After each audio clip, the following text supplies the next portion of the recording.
మాజీ ఎమ్మెల్సీ మేకా శేషుబాబు కారణంగా తనకు ప్రాణహాని ఉందని తన సంతకాలను ఫోర్జరీ చేసి భారీ ఆర్థిక మోసానికి పాల్పడి తనను పూర్తిగా నాశనం చేశారని గోపాలపురం మండల వైసీపీ అధ్యక్షుడు మాజీ సర్పంచ్ వెలగా శ్రీరామ్మూర్తి ఆరోపించారు.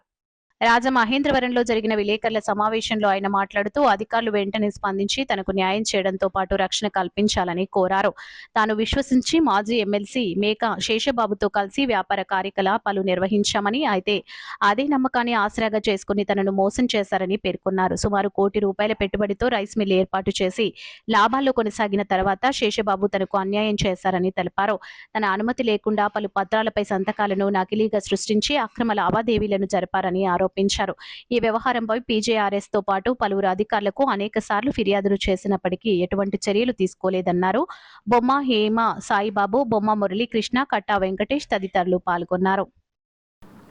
వాళ్ళ నలుగురి మీద మేకా శేషుబాబు, శశికళ, తల్లాడ వరలక్ష్మి, తల్లాడ నేతాజీ శ్రీనివాస్ అంటే భార్య, భర్తలు, అత్తగారు, బావమరిది మీద నలుగురి మీద కూడా నా సంతకాలు ఫోర్జరీ అయినాయి అని దీని మీద ఇన్వెస్టిగేషన్ చేయమని ఎఫ్ఐఆర్ వేశారు.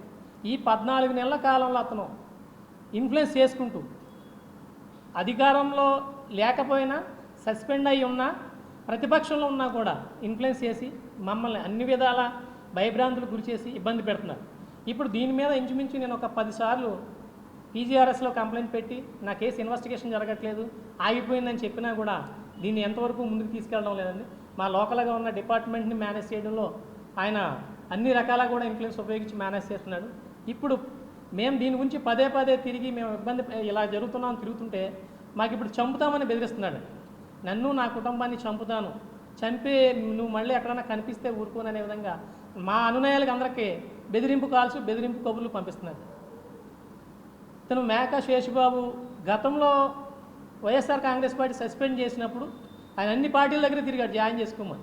ఈయన నేచర్ తెలుసు కాబట్టి వాళ్ళు ఎవరు జాయిన్ చేసుకోలేదు. ఇప్పుడు మళ్ళీ తిరిగి మా పార్టీ తిరిగి వైఎస్ఆర్ కాంగ్రెస్ పార్టీలో జాయిన్ అయ్యాడు.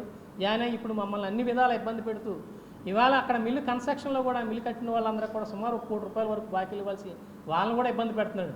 లోకల్గా మేము ఉండడం వల్ల చాలా ఇబ్బందికి గురవుతున్నాం. ఇతని వల్ల మాకు ప్రాణహాని ఉందని తిరిగి నిన్న మళ్ళీ లెటర్ ఆ రిజిస్టర్ పోస్ట్లో కూడా ఎస్పీ గారికి, కలెక్టర్ గారికి, జేసీ గారికి అందరికి కూడా మేము ఈ లెటర్లు పెట్టి అతని వల్ల మాకు ప్రాణహాని ఉంది, మాకు సంబంధించినవన్నీ కూడా అతను కబ్జా చేసి మళ్ళీ తిరిగి మమ్మల్ని చంపుతానని బెదిరిస్తున్నాడని మేమందరికీ లెటర్లు పెట్టుకుని మీడియా ద్వారా మీ ముందుకు రావడం ఏంటంటే ఇక్కడి నుంచి అయినా అధికారులు ఇకనైనా మాకు న్యాయం చేయమని కోరుకుంటూ అధికారులందరినీ కూడా నేను అభ్యర్థిస్తున్నాననేది మీ మీడియా ముఖంగా చెప్పాలనే ఉద్దేశంతో మీ మీడియా ముఖంగా వచ్చామని చెప్తున్నాను.